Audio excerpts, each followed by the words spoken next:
말씀 앞에서 경외함으로 하나님의 말씀 보시도록 하겠습니다. 신약 요한 1서 2장 12절부터 17절 말씀입니다. 요한 1서 2장 12절부터 17절 말씀입니다. 신약 요한 1서 2장 12절부터 17절 말씀입니다. 제가 가진 성경은 신약 389쪽, 390쪽에 걸쳐서 있습니다. 요한일서 2장 12절부터 17절까지 말씀입니다. 다 찾으셨으면 제가 12절부터 16절까지 봉독해드리고요. 마지막 17절 말씀만 함께 읽겠습니다. 자녀들아, 내가 너희에게 쓰는 것은 너희 죄가 그의 이름으로 말미암아 사함을 받았으며, 아비들아, 내가 너희에게 쓰는 것은 너희가 태초부터 계신 이를 알았으며, 청년들아, 내가 너희에게 쓰는 것은 너희가 악한 자를 이기었음이라. 아이들아, 내가 너희에게 쓴 것은 너희가 아버지를 알았으며, 아비들아, 내가 너희에게 쓴 것은 너희가 태초부터 계신 이를 알았으며, 청년들아, 내가 너희에게 쓴 것은 너희가 강하고 하나님의 말씀이 너희 안에 거하시며 너희가 흉악한 자를 이기었습니다. 이 세상이나 세상에 있는 것들을 사랑하지 말라. 누구든지 세상을 사랑하면 아버지의 사랑이 그 안에 있지 아니하니, 이는 세상에 있는 모든 것이 육신의 정욕과 안목의 정욕과 이생의 자랑이니 다 아버지께로부터 온 것이 아니요 세상으로부터 온 것이라. 17절 함께 읽겠습니다. 이 세상도 그 정욕도 지나가되 오직 하나님의 뜻을 행하는 자는 영원히 거하느니라. 아멘. 오래전부터 목숨을 걸고 북한을 탈출하고 남한으로 내려오는 이들이 많아졌죠. 요즘은 조금 간간이 뜸한 경우도 있지만 향후 몇 년, 이제 이전에 몇 년 동안은 많은 사람들이 또 북한을 탈출해서 또 가나안의 땅을 탈출해서 이렇게 남한으로 넘어왔던 것들 보게 됩니다. 그들의 신분들이 참 다양하죠. 고위 공직자들도 있었고요. 또 어려운 가운데 있었던, 생활고에 시달렸던 그런 사람들도 있었던 것입니다. 다양한 사람들이 남한으로 넘어오게 됩니다. 북한에는 어떻습니까? 자유가 없죠. 억압받는 삶입니다. 오직 그 3대만을 섬기고 3대만을 우상숭배하는 그런 나라라는 것이죠. 모든 것이 자유하지 못합니다. 그들의 통치 가운데 살아가기 때문에 얽매여서 살아가게 되는 것이죠. 잘 먹고 잘 사는 것, 그것보다 더 중요한 것, 자유를 위해서 이 땅에 내려온 것입니다. 그 땅에서는 제약이 많지만 남한은 비교적 자유로운 삶이 있기 때문에 목숨을 걸고 넘어왔던 것입니다. 그들이 북한에서의 삶을 내려놓고 자유를 위해 목숨을 걸고 내려왔는데, 그리스도인 역시 이 땅에 살면서도 세상에 집착하지 않고 하늘나라의 삶을 바라보는 모습이어야 된다라는 것입니다. 이 세상에서 영원히 살 것처럼 우리가 살아갈 때가 많이 있죠. 그래서 이 세상에서 더 많이 갖추고 더 많이 누리고 더 많은 것들을 가지고자 하는 모습들이 많이 있는 것이 사실입니다. 그런데 사실은 어떻게 보면 이 세상의 삶은 유한하다라는 것이죠. 길어봐야 요즘은 100세 시대라고 하는데 정말 100수를 넘기는 분들 종종 있지만 대부분의 분들은 거의 많게는 90 넘어서까지 사시는 경우도 있지만 거의 70대부터 90대까지 그 사이에 정말 이 땅의 삶을 마감하고 하늘나라로 가시는 분들도 많다라는 것입니다. 킥해봐야 100년이라고 치면 킥해봐야 100년까지 이 땅에서 살 수 있는데, 이 땅에서의 100년의 삶, 길면 길고 짧으면 짧을 수 있지만 언젠가는 이 세상의 삶도 끝난다라는 것이에요. 그런데 영원히 끝나지 않을 것처럼 생각하면서 저와 여러분들이 살고 있지 않은지 돌아봐야 된다라는 것입니다. 물론 이 땅에서의 우리가 이루는 것들을 외면하고 살 수는 없죠. 가족들을 내팽개치면서 살아갈 수 없습니다. 돈을 얻기 위해서는 열심히 일을 해야 되는 것이죠. 돈이 있어야 생활을 할 수 있는 것입니다. 돈에 너무 빠져서 집착해서 돈에 얽매인 삶을 살아가면 안 되지만 돈이 있어야 우리가 살 수 있는 것, 필요한 것들을 살 수 있고 우리가 필요한 것들을 누릴 수 있다라는 거예요. 직장에서는 한 조직의 구성으로서 열심히 일을 하면서 살아가죠. 그런데 진정한 그리스도인은 이 땅의 영원한 고향이 아님을 알기 때문에 날마다 하나님을 향해 기도하고 하늘에서의 영생의 삶을 꿈꾼다는 것입니다. 골로새서 3장 1절 2절에는 이렇게 말씀하고 있죠. 함께 읽겠습니다. 그러므로 너희가 그리스도와 함께 다시 살리심을 받았으면 위의 것을 찾으라. 거기는 그리스도께서 하나님 우편에 앉아 계시느니라. 위의 것을 생각하고 땅의 것을 생각하지 말라. 그렇죠. 여기 골로새서에서 권면하고 있는 것이 뭡니까? 그리스도와 함께 다시 살리심을 받았으면 위의 것을 찾으라는 거예요. 하늘의 것을 찾으라는 것이죠. 하나님의 것을 찾으라는 것입니다. 위의 것을 생각하고 땅의 것을 생각하지 말라라고 주님이 말씀하시는 것이죠. 땅에서 살면서도, 이 땅에 살면서도 결코 땅의 것을 생각하지 말고 위의 것을 생각하라고 하는 권면이 여기에 담겨져 있는 것입니다. 무엇을 생각하고 어디를 바라보는지는 매우 중요합니다. 성경은 이 세상에 살면서도 세상과 세상에 있는 것들을 사랑해서는 안 된다라고 이야기하죠. 세상과 세상에 있는 것들을 사랑하게 되면 어떻습니까? 우리의 영적인 생활, 즉 하나님을 사랑하고 이웃을 사랑하는데 치명적이기 때문에 그래요. 인간은 참 단순해서 어딘가에 하나에 빠지게 되면요, 그것에 계속 집착하는 경우가 있어요. 무엇인가 한 가지에 빠지면 그것에 계속 집착하는 것이에요. 하나님이 여전히 우리들을 그리스도인으로 부르셨고 하나님의 자녀로 삼으시면서 하나님의 자녀로 품어주시면서 살게 하시는데, 이끌어 가시는데, 우리가 하나님이 생각하는 것을 생각하지 못하고 이 땅에서의 삶만을 생각한다면 우리들은 어리석은 삶일 수밖에 없다라는 거예요. 이 세상의 것들을 사랑하게 되면 어떻습니까? 영적인 생활에 방해를 받을 수밖에 없다라는 거예요. 혹시 여러분 말씀을 보시는 시간이 많습니까? 아니면 하나님의 것을 생각하는 시간이 많습니까? 아니면 세상의 것을 생각하는 시간이 많습니까? 하나님의 말씀을 듣고 하나님의 말씀을 읽는 것에 더 집중하면서 더 많은 시간을 할애하십니까? 아니면 드라마를 보는 일에, 다른 것을, 재미있는 것을 보는 일에 더 많이 시간을 할애하십니까? 내가 어디에 시간을 쏟는가? 그것이 내가 추구하고 있고 내가 생각하는 것이라는 방증이라는 것이죠. 땅의 것을 생각하게 되면요, 세상의 것을 생각하면 생각할수록 하늘의 것을 생각할 시간은 없어지고 더 하늘의 것을 생각하는 것들에 대해서 멀어지게 된다는 거예요.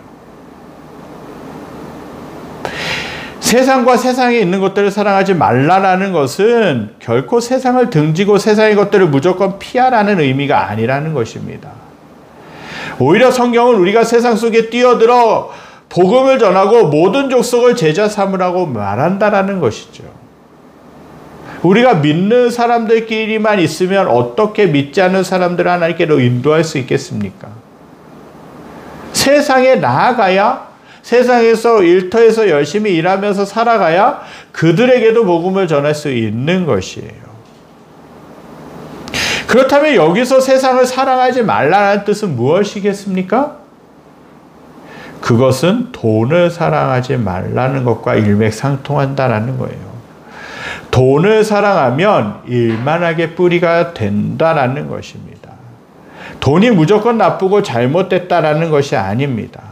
하지만 돈은 아주 잘 사용해야 된다라는 거예요. 돈은 사랑의 대상이 아님을 명심해야 돼요. 그래서 성경에서는 오죽하면 만몬이라고 했겠습니까? 만몬이 뭡니까? 물질이죠. 물질의 신이죠. 신이라는 거예요.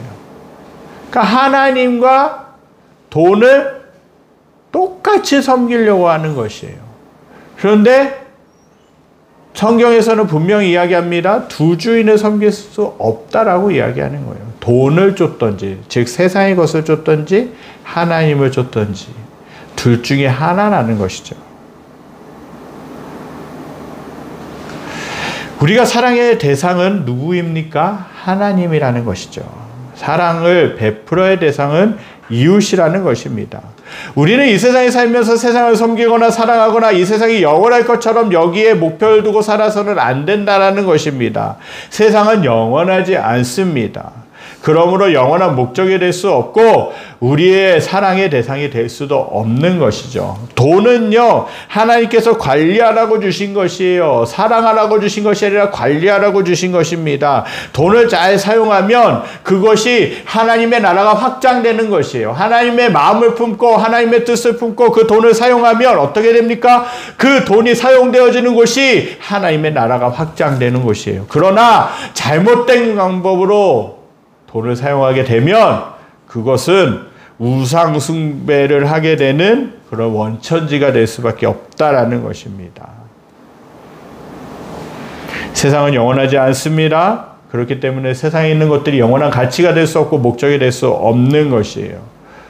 세상을 사랑하면 안 되는 이유가 오늘 보면 15절에도 이렇게 나타나고 있습니다. 이 세상이나 세상에 있는 것들을 사랑하지 말라. 누구든지 세상을 사랑하면 아버지의 사랑이 그의 안에 있지 아니하니라고 말씀하고 있습니다. 이 세상 속에는, 이 세상의 가치 속에는 하나님의 사랑이 있지 않습니다. 세상과 하나님은 동시에 사랑할 수 없는 것이죠. 그 두 가지를 다 모두 취할 수가 없는 것이 우리들의 현실이라는 것이에요. 하나님을 택하든지 세상을 택하든지 둘 중에 하나라는 것이죠. 이 세상은 우리의 육적인 호기심을 만족하거나 눈의 즐거움을 주거나 어떤 삶의 자부심을 만족시켜주는 요소들로 가득 차 있습니다. 세상은 강한 유혹과 쾌락을 동반하게 되죠. 그래서 많은 그리스도인들이 하나님과 세상 속에서 방황하게 되는 일이 벌어지게 되죠. 한 발은 교회, 한 발은 세상에 두고 두 사이에서 눈치를 보면서 갈팡질팡하면서 방황하면서 살아가는 것입니다. 하지만 두 가지를 동시에 만족시킬 수는 없는 것입니다. 하나님과 세상 중 하나를 선택해야 되는 것이죠. 이 세상의 죄악들은 여러 유혹을 통해 우리가 떠나지 못하도록 발목을 붙잡습니다. 모세가 이스라엘 백성들을 이끌고 애굽을 탈출하던 때를 떠올려 보시기 바랍니다. 그때 바로왕은 쉽게 그들을 보내지 않았다라는 것이죠. 무려 10번을 붙들었습니다. 이것이 마귀의 본질이요 세상의 본질입니다. 절대 세상에서 떠나지 못하도록 우리의 발을 묶어 둔다라는 것이죠. 바로왕은 계속 핑계를 대죠. 어떤 핑계를 냅니까? 모세가 바로에게 이스라엘 백성을 보내라. 그들이 여호와를 섬길 것이라고 하였는데 처음에는 거절하죠. 절대 보낼 수 없다라고 이야기합니다. 나중에는 가긴 가는데 멀리 가지 말고 애굽 땅에서 그렇게 하나님께 이 제사드리라고 이야기합니다. 그러다가 하나님께서 재앙을 내리시자 가긴 가되 남자만 가라고 하고 그 다음에는 너희는 가서 여호와를 섬기되 너희의 양과 소는 두고 가라고 이야기하는 거예요. 그렇게 이스라엘 백성들을 놓아주지 않다가 마지막 10번째 재앙이 왔을 때에 자신의 아들이 죽은 것을 보고서야 모든 것을 포기한 채 울부짖으며 전부 떠나라고 이스라엘 백성들에게 명령하게 되는 것이죠.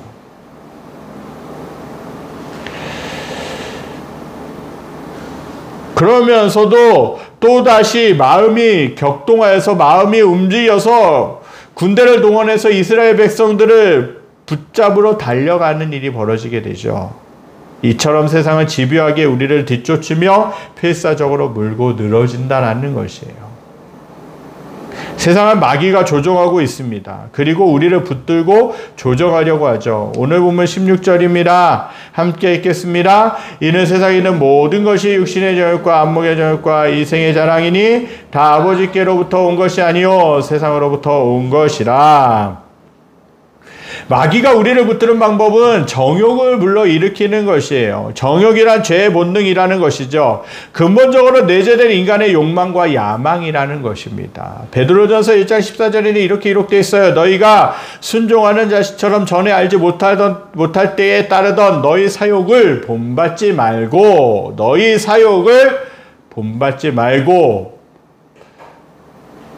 전에 알지 못할 때에 따르던 너희 사욕. 전에는 어땠습니까? 하나님의 자녀가 아니었죠. 마귀의 자식이었다라는 거예요. 어둠의 자녀였다라는 거예요. 그것을 전에 알지 못할 때에 따르던 사욕을 본받지 말고 라고 이렇게 이야기하는 것이에요. 마귀는 어떻게든 정욕을 불러일으켜서 세상 가운데 붙들어두려고 합니다. 그러면 구체적으로 어떤 부분들에 대해서 정욕을 일으킵니까? 첫 번째로는요, 육신의 정욕이라는 것이에요. 우리가 욕망과 야망과 죄에 사로잡혀 영혼의 눈을 뜨지 못하면 하나님께 가까이 나아가지 못한다라는 것입니다.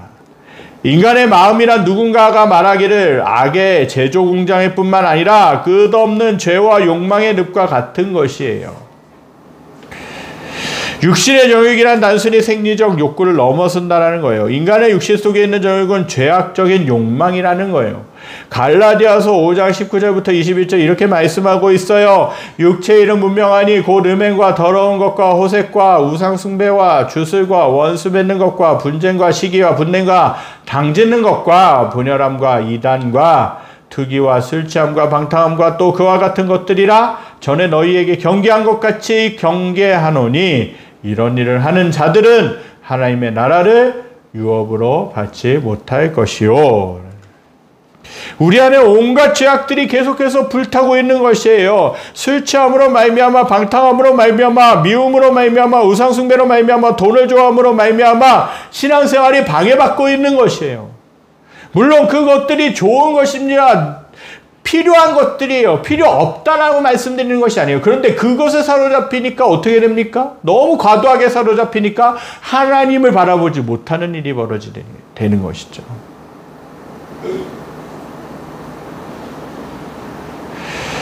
주일날 교회 가려고 하면 중요한 약속이 생기고 돈을 벌 수 있다는 유혹이 찾아들게 되죠. 그러면 자연스럽게 이번 주일만 빠지고자 하는 욕망이 솟아나는 것이에요. 둘째로 뭡니까? 안목의 정욕이라는 것이에요. 안목의 정욕은 뭡니까? 보는 데서 생기는 욕망이에요. 죄는 보는 데서부터 자꾸 시작됩니다. 보면서 상상하고 급기야 행동으로 옮기게 되죠. 자꾸 보니까 갖고 싶고 즐기고 싶고 빠져들고 싶은 것이에요. 하인 크로스비라는 여인은 어릴 때 눈 수술을 잘못 받아서 95년 동안 시각장애인으로 거의 평생을 시각장애인으로 살아갈 수밖에 없었습니다. 그는 평생 동안 8천여 곡의 찬송가를 작사하였습니다. 찬송가의 그 가사를 쓴 것이죠. 그럼에도 그녀는 자신이 시각장애인이 되어 어둠 속에 살게 된 것은 하나님을 찬양하기 위함이었다라고 이렇게 고백하고 있는 것이죠. 만약 자신이 육신의 눈을 뜬 채로 세상의 유혹을 받았다면 어떻게 많은 찬송가를 지을 수 있겠냐고 그렇게 이야기했다고 합니다. 그는 앞을 보지 못하게 된 것에 감사했습니다. 눈을 뜨고 살았다면 세상의 아름다운 것을 보는 기쁨도 있었겠지만 한편으로는 그것보다는 악하고 나쁜 것에 더 빠질 수 있는 인간이기 때문에 오히려 눈이 보이지 않음으로 인하여 하나님만 바라볼 수 있어서 기쁘다라고 고백한 것이에요. 비록 육신의 눈은 멀었지만 하나님을 향한 눈은 열려 있었다라는 것입니다.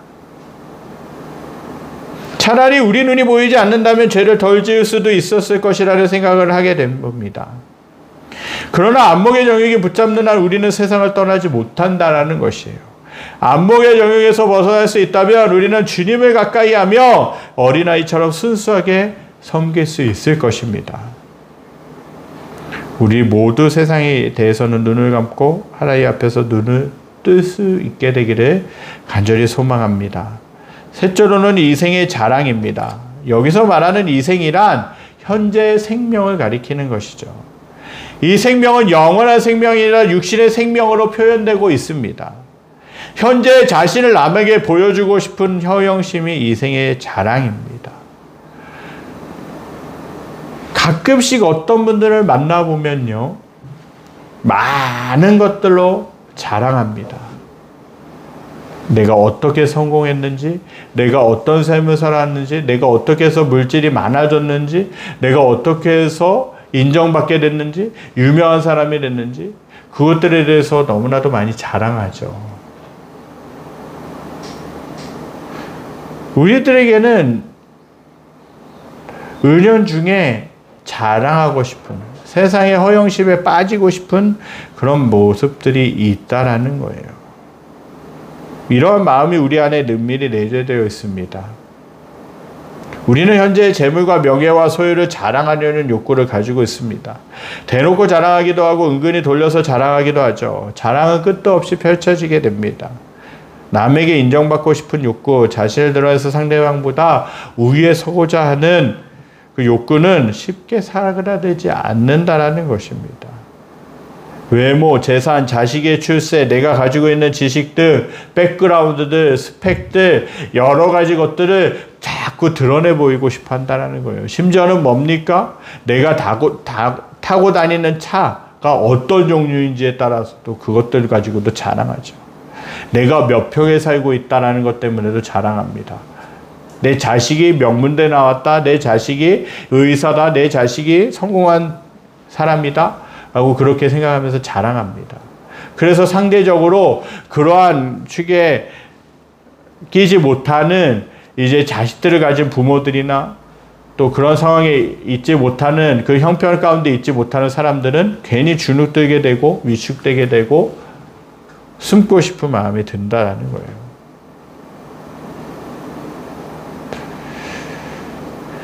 자랑을 하다 보면요, 부풀리는 것도 많습니다. 약간의 거짓말을 보태서 과장되게 자랑하죠. 자랑은 무수히 스스로를 속이는 족쇄가 될 수밖에 없습니다. 이렇듯 온통 허영심의 노예가 된 우리는 어느새 마귀의 손에서 놀아나고 있는 존재가 되어버리고 말았다라는 겁니다. 껍데기만 화려할 뿐 안은 텅 비어 있습니다. 왜 그 사람들이 세상에 가지고 있는 것들을 자랑합니까? 그 자랑하고 있는 그 마음의 방증은 뭐냐면, 한편으로 돌아보면요, 마음이 공허하다라는 거예요. 공허하기 때문에, 마음에 빔이 있기 때문에, 허전한 마음이 있기 때문에, 공허함이 있기 때문에 자꾸 그 세상에 눈에 보이는 것들에 집착하고 그것들을 가지게 되면, 그것들을 소유하게 되면, 그것들을 누리게 되면 자랑한다라는 것이에요. 우리는 아담과 하와를 통해 육신의 정욕으로 죄를 짓는 모습을 보게 됩니다. 창세기 3장 6절입니다. 함께 읽겠습니다. 여자가 그 나무를 본즉 먹음직도 하고 보암직도 하고 지혜롭게 할 만큼 탐스럽기도 한 나무인지라 여자가 그 열매를 따먹고 자기와 함께 있는 남편에게도 주매 그도 먹은지라.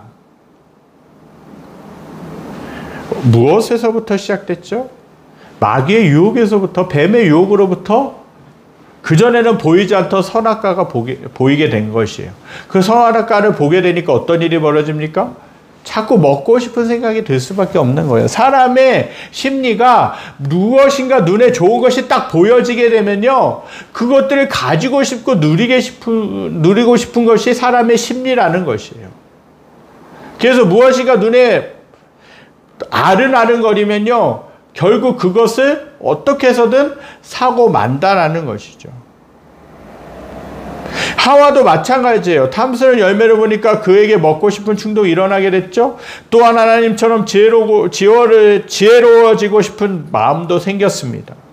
먹음직도 하고 보암직도 하고 지혜롭게 할 만큼 탐스러운 열매가 눈앞에 있게 되니까 어떻게 됩니까? 하와는 결국 따먹고 말게 되죠.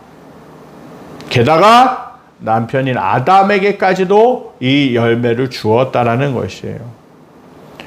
죄는 언제나 전염성을 가지고 있습니다. 옆 사람을 죄의 세계로 끌어들이게 되죠. 자기 혼자 죄짓고 끌려다니는 것이 아니라, 끝나는 것이 아니라는 거예요. 결국 아담과 하와는 함께 사탄의 유혹에 넘어가서 죄를 짓는 일을 벌이게 됐다라는 거예요.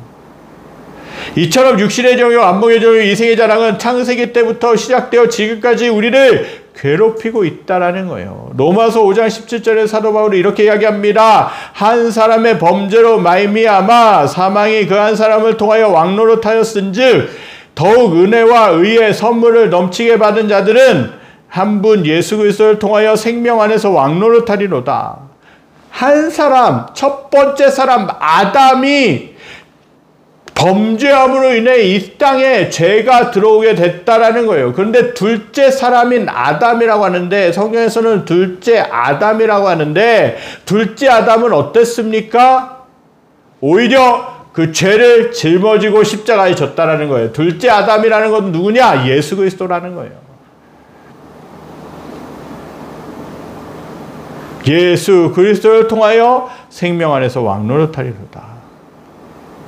첫 번째 사람 아담을 통해서는 죄 왕노릇하는 일이 벌어졌지만, 이후에 오신 예수님을 통해서는 오히려 생명 안에서 왕노릇하게 되는 신분으로 변화되게 됐다라는 거예요. 이런 죄의 유혹은 예수님에게도 어김없이 찾아왔습니다. 40일 금식일을 하고 난 이후에 공생애를 시작할 무렵 마귀가 예수님에게 찾아온 것입니다. 마태복음 4장에서 마귀가 내가 만일 하나님의 아들이어든 명하여 이 돌들로 떡덩이가 되게 하라고 하니까 예수님이 말씀하셨죠. 사람이 떡으로만 살 것이 아니요 하나님의 입으로부터 나오는 모든 말씀으로 살 것이라. 우리는 매일 무엇을 먹을까, 무엇을 마실까, 무엇을 입을까 염려합니다. 지난주일에도 말씀드렸던 것처럼, 맥주감사주일에 말씀드린 것처럼 우리가 인생의 우선순위로 간구해야 되는 것이 무엇이냐는 것입니다. 인생에서 우선순위를 두고 살아가야 되는 것이 무엇인가? 우리는 너무나도 과도하게 무엇을 먹어야 될 것인가, 무엇을 입어야 될 것인가, 어떻게 살아야 될 것인가, 이 세상의 것에 너무나도 집착하면서 살아간다라는 거예요. 물론 걱정해야 되죠. 무엇을 입어야 될지, 옷은 어디서 사야 될지 걱정해야 됩니다. 무엇을 먹을까에 대한 것들도 중요합니다. 그러나 더 중요한 것은 지난주에 말씀드렸던 것처럼 하나님의 나라와 하나님의 의를 구하는 것, 하나님의 나라와 확장을 구하는 것이 가장 중요하다라는 거예요. 육신으로 살아가기 때문에 육신의 욕망은 어쩔 수 없지만 그 욕망을 제거하려고 노력하지 않으면 우리는 하나님 앞에 나아갈 수 없다라는 것입니다. 예수님께 마귀가 또다시 찾아와서 성전 꼭대기에서 뛰어내리라고 이야기하죠. 그렇게 유혹합니다. 그러자 예수님은 마귀에게 주 너희 하나님을 시험하지 말라라고 하면서 똑같이 말씀으로 이기셨어요. 두 번째 시험이 실패로 돌아가자 마귀는 세상을 보여주며 자신에게 경배하면 이 모든 것을 주겠다라고 예수님을 유혹하게 되죠. 그러자 예수님은 단호하게 명령하셨습니다. 사탄아 물러가라. 그리스도인들은 이 세상에 있는 것들을 사랑하지 않고 유혹으로부터 벗어나기 위해 마귀와 대적해야 된다는 것이죠. 우리 안에 있는 더러운 귀신들을 쫓아내야 된다는 것입니다. 베드로전서 5장 8절 9절, 야고보서 4장 7절에 이 말씀이 있습니다. 근신하라 깨어라 너희 대적 마귀가 우는 사자같이 두루다니며 삼킬 자를 찾나니 너희는 믿음을 굳건하게 하여 그를 대적하라. 이는 세상에 있는 너희 형제들도 동일한 고난을 당하는 줄 알미라. 그리고 이어서 그런즉 너희는 하나님께 복종할지어다 마귀를 대적하라 그리하면 너희를 피하리라 라고 그렇게 말씀하시고 계신다는 것입니다. 우리에게는 마귀를 쫓아낼 수 있는 말씀이 있고 기도가 있습니다. 구원의 투구와 의의 호심경과 진리의 어리띠와 복음의 신을 가지고 있다라는 것이에요. 이것을 가지고 전진하는 것이 중요합니다. 앞으로 나아가서 마귀와 싸워 이겨야 된다는 것입니다. 어떤 사람이 말하기를 하나님의 전신갑주는 앞에만 무기가 있고 등 쪽에는 무기가 없다라고 그렇게 이야기했어요. 그러므로 마귀에게 등을 돌려서는 안 된다는 것이죠. 마귀나 예수 그리스도의 보혈의 능력으로 물러가게 해야 된다는 것이에요. 명령하는 것이 중요합니다. 성경은 계속해서 이 세상의 정욕은 다 지나간다라고 말씀하고 있어요. 이 세상도 그 정욕도 지나가되 오직 하나님의 뜻을 행하는 자는 영원히 거하느니라. 이 세상은 물거품이요 안개와 같은 것입니다. 이 세상에서 영원할 것 같지만 영원한 것이 없습니다.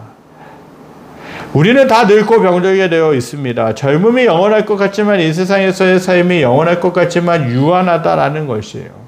그런데 많은 사람이 죽지 않을 것처럼 세상이 영원할 것처럼 그렇게 살아가고 있다라는 것이죠. 시편 90편을 보니까 이 말씀이 있어요. 주의 목전에는 천년이 지나간 어제 같으며 밤의 한순간 같을 뿐임이니이다 라고 이야기하는 거예요. 그리고 이어서는 이렇게 이야기하죠. 고백합니다. 우리의 연수가 70이요 강건하면 80이라도 그 연수의 자랑은 수고와 슬픔뿐이요 신속히 지나갈 뿐이라는 것이죠. 우리는 우리가 살 날을 계수하며 하나님께 지혜로운 마음을 얻어야 됩니다. 세상도 지나가고 저욕도 지나가고 젊음도 지나갈 수밖에 없습니다. 우리의 손에 있는 명예와 지위와 돈도 다 사라질 것이죠. 그렇게 너무 세상에 연연하지 말아야 된다는 거예요. 그리고 이 세상에서 성공이 영원한 삶의 목표가 되어서는 안 된다는 사실입니다. 우리 그리스도 안에서 새로운 피조물로 다시 태어났고 새 생명을 얻은 신분의 사람들이라는 사실입니다. 이러한 그리스도인은 하나님의 뜻을 행하며 오직 충성하고 사랑하고 헌신하여서 후회 없이 하나님이 기억하실 만한 삶을 살아가야 된다는 것입니다. 이것이 영원히 남는 삶이라는 것입니다. 그리스도인의 삶은 세상적인 관점에서는 고통과 고난의 나날처럼 보입니다. 내가 하고 싶은 것도 어떤 때는 절제해야 되고, 내가 가고 싶은 것도 어떤 때는 절제해야 되고, 내가 말하고 싶은 것도 어떤 때는 절제해야 되는 그러한 손해보는 삶, 마음대로 즐기지도 못하는 삶인 것 같아요. 하지만 우리는 세상과 다른 삶을 사는 존재라는 것입니다. 세상에 있는 것들을 사랑하지 않고 오직 하나님의 뜻을 행하는 삶을 살아간다라는 것이죠. 사도 요한은 우리에게 세 종류의 사람을 보여줍니다. 오늘 본문 12절부터 14절입니다. 우리 함께 읽겠습니다. 자녀들아 내가 너희에게 쓰는 것은 너희 죄가 그의 이름으로 말미암아 사함을 받았으며 아비들아 내가 너희에게 쓰는 것은 너희가 태초부터 계신 이를 알았으며 청년들아 내가 너희에게 쓰는 것은 너희가 악한 자를 이겼음이라. 아이들아 내가 너희에게 쓴 것은 너희가 아버지를 알았으며 아비들아 내가 너희에게 쓴 것은 너희가 태초부터 계신 이를 알았으며 청년들아 내가 너희에게 쓴 것은 너희가 하고 하나님의 말씀이 너희 안에 거하시며 너희가 흉악한 자를 이겼음이라. 말씀 가운데 자녀라는 그 단어의 의미는요, 신앙의 초신자를 뜻한다는 것입니다. 그리고 아비는 신앙생활을 오래 한 이들을 말하죠. 또한 청년은요, 하나님께 헌신하여 열심히 일하는 사람을 가리킵니다. 요한은 이 세 종류의 사람에게 각각 권면합니다. 먼저 초신자들에게는 예수의 이름으로 죄를 용서받은 사실을 믿으라고 권면합니다. 신앙의 초신자가 되게 되면요, 그리고 예수님을 간 만나서 기쁨 가운데 있게 되면요, 내가 얼마나 연약한 자인지 부족한 자인지를 깨닫게 됩니다. 얼마나 죄가 많은 자인지 깨닫게 되고 그 죄를 회개하고 예수를 만나고 나면 기쁨이 있죠. 그리고 계속해서 세상을 기쁨 가운데 정말 하나님의 은혜 가운데 살아가다가 어느 순간에 한 가지 죄 때문에 넘어졌어요. 그러면요, 죄책감이 얼마나 많이 밀려드는지 모릅니다. 그것 때문에 내가 구원받았는지 구원받지 않았는지 그것 때문에 의심하기도 한다는 것이죠. 그래서 초신자에게 그렇게 권면하는 것입니다. 죄 용서받은 사실을 믿으라고 권면합니다. 이미 오랫동안 신앙생활을 한 자들에게는 태초부터 계신 예수 그리스도를 아는 일에 더 깊이 관심을 갖고 그 안으로 들어가라고 그렇게 말씀합니다. 청년들에게는 악한 세력을 말씀으로 이기라고 권면하고요. 그렇게 함으로써 우리는 이 세상에서 동화되지 않고 하나님을 바라보며 구원의 확신을 가지고 살아갈 수 있다라는 사실입니다. 우리가 세상 안에 살고 있지만 세상을 사랑하지 않게 되기를 간절히 소망합니다.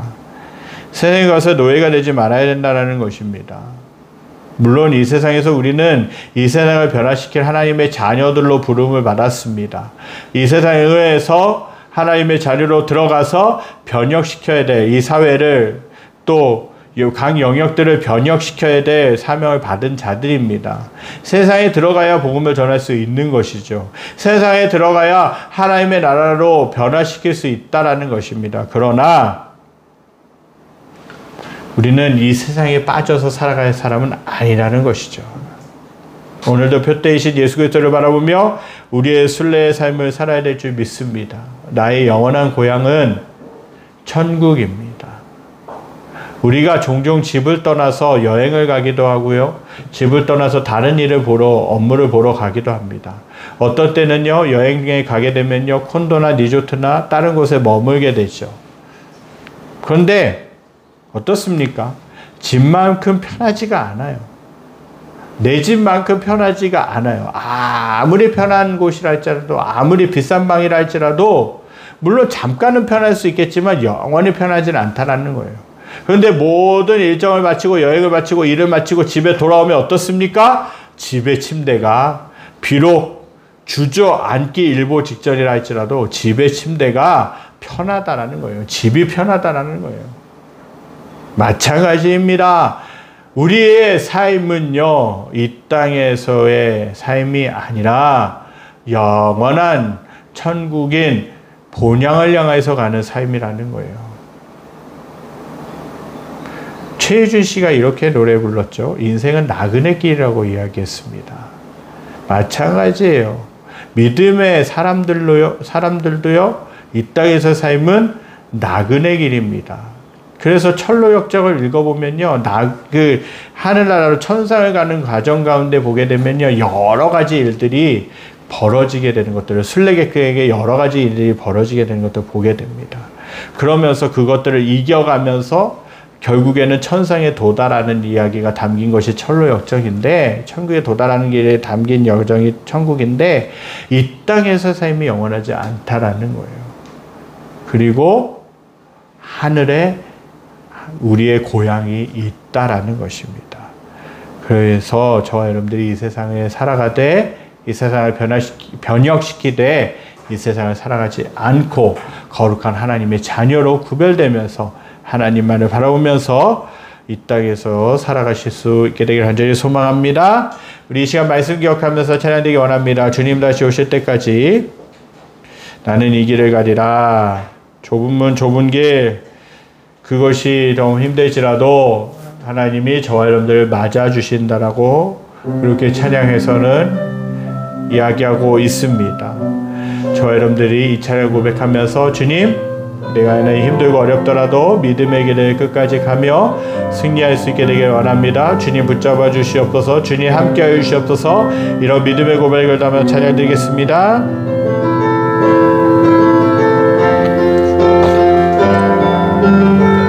주님 다시 오실 때까지, 주님 다시 오실 때까지 나는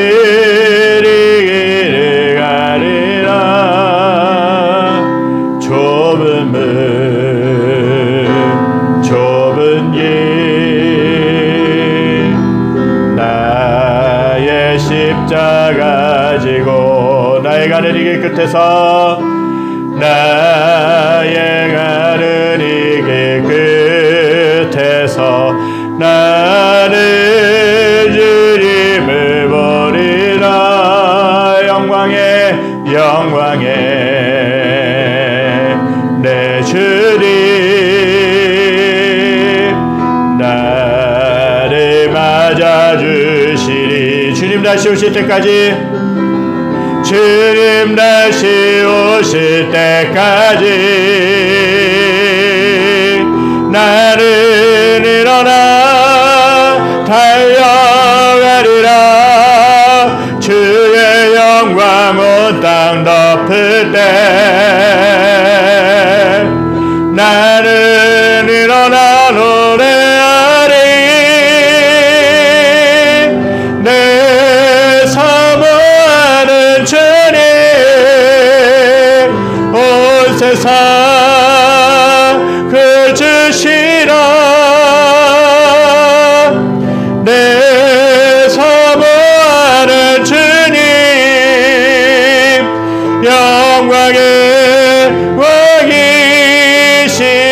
주님 다시 오실 때까지 나는 이 길을 가겠습니다. 주님 다시 오실 때까지 나는 일어나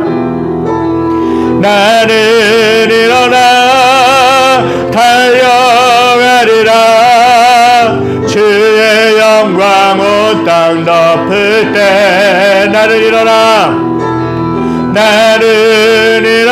노래하리. 내 사모하는 주님 온 세상 구주시라. 내 사모하는 주님 영광의 왕이시라. 이 시간 하나님께 나아가기 원합니다. 저 여러분들은 어떤 삶을 살고 계십니까? 이 세상에 살아가면서 내가 그리스도인답게 살아가야 되는데 여전히 세상의 것을 포기하지 못함으로 인하여, 세상이 주는 쾌락을 포기하지 못함으로 인하여서 하나님과 세상을 동시에 섬기려고 하고 있지 않았는지 돌아봤으면 좋겠습니다. 세상은 얼마나 달콤하고 교묘하게 쾌락을 주고 재미를 주는지 모르겠습니다. 그러나 하나님의 자녀들은요, 이 세상의 것을 사랑하지 않고 이 세상에 살지만 이 세상에 속한 자가 아니라 하늘에 속한 자로서, 하나님의 자녀로서 당당하게 세상을 변화시키며 또 거룩한 삶을 살아가는 줄 믿습니다. 이 세상에서의 삶에 너무 안주하거나 이 세상 삶에 너무 집착하지 않으실 수 있게 되기를 소망합니다. 우리의 고향은 영원한 천국입니다. 우리의 영원한 고향은요, 천국입니다. 우리는 이 세상에 왔다가 가는 것이죠. 이 땅에서 삶을 마무리하면 하나님의 나라로 가는 것이에요. 물론 이 땅에서 하나님의 다스리심을 받으면 하나님의 나라를 경험하면서 살아갑니다. 그러나 그 하나님의 나라를 이 땅에서 하나님과 함께 동행하면서 또 누리면서 살아가다가 하늘로 이사를 가는 것입니다. 그렇기 때문에 이 세상의 삶에 너무 연연히 하거나 집착하지 않으실 수 있게 되길 바랍니다. 이 땅의 삶을 맡기고 하나님 안에서 내가 최선을 다하되 정말 그 결과는 하나님께 맡기면서 한 걸음 한 걸음 주어진 삶에 최선을 다해서 살아가실 수 있게 되는 저와 여러분들 되실 수 있게 되길 간절히 소망합니다. 그럴 때 하나님은 저와 여러분들의 마음을 어루만지시고 저와 여러분들의 어깨를 토닥이시며 저와 여러분들을 안아주시면서 위로해 주시는 줄 믿습니다. 이 땅에서 삶이 고단하고 힘들고 어려울지라도, 또 하나님의 자녀로 살아가는 것이 힘들고 어려울지라도 하나님은 끊임없이 우리들을 위로하시고 우리들을 격려하시고 우리들을 새롭게 하시는 줄 믿습니다. 저와 여러분들이 이 땅에서 하나님의 자녀답게 구별된 삶을 살아갈 수 있게 되기를 간절히 소망합니다. 기도하겠습니다. 하나님, 성경은 분명히 이야기합니다. 이 세상에 살아가지만 이 세상의 것을 사랑하지 말라라고 그렇게 분명히 말씀하십니다. 하나님, 우리는 영원히 이 땅에서 살 것처럼, 영원히 이사가지 않을 것처럼 이 땅의 삶에 집착하면서 아등바등하면서 초조해하면서 불안해하면서 하나님 아버지 전전긍긍하면서 살아갈 때가 얼마나 많이 있습니까? 아버지, 가진 것을 잃을까봐 더 많이 갖고자, 더 많이 누리고자 얼마나 전전긍긍하면서 살아가고 있습니까? 하나님, 이 땅에서 삶이 끝이 아니고 하나님께서 계시는 영원한 천국이 있는데, 하나님 아버지, 이 땅의 삶이 영원할 것처럼, 내가 죽지 않을 것처럼 아버지 그렇게 집착하면서 살아갔던 저희들의 모습을 용서하시고 예수 그리스도의 벌로 씻어 주시옵소서. 하나님, 하나님의 자녀로서, 정말 하나님의 자녀로서 하나님의 본향을 사모하며 하나님이 계신 곳을 사모하며 하늘의 것을 사모하며 하나님의 것을 구하는 저희들의 모습이 될 수 있도록 인도하여 주시옵소서. 하나님은 분명히 말씀하십니다. 두 주인을 겸하여 섬길 수 없다라고 말씀하셨는데, 하나님만을 온전히 잘 섬기며 하나님만을 온전히 잘 따라가며 하나님만을 온전히 높여드리며 살기에 부족함이 없게 하여 주시옵소서. 그래서 이 세상에 마치고 났을 때에는 하나님이 기뻐 맞아주시는 그 하나님 아버지, 그 영접을 저희들이 경험할 수 있도록 붙잡아 주시고 인도하여 주시옵소서. 여호와는 내게 볼 주시고 너를 지키시기 원하며 여호와는 내게 비추사 내 원하며 여호와는 걸굴 내게로 향하여서 평강 주시기를 원하노라. 이제는 우리 주 예수 그리스도의 은혜와 하나님의 무한하신 사랑하심과 성령의 감화 교통하심이 없사가 이 세상에서 발디디며 살아가되 이 세상의 것에 집착하는 삶이 아니라 하늘의 것을 구하며 하나님의 것을 구하며 하나님의 뜻을 이루며 살기로 결단하는 사랑하는 성도들 머리머리 위에 그들에 속한 직장과 가정과 모든 삶의 터전 위에 여러 가지 어려움을 인해서 신음하고 아파하고 있는 이 나라와 이 민족과 전 세계 모든 열방 위에 지금으로부터 영원까지 함께 계시기를 간절히 축원하옵나이다. 아멘. 주님 아버지 감사합니다.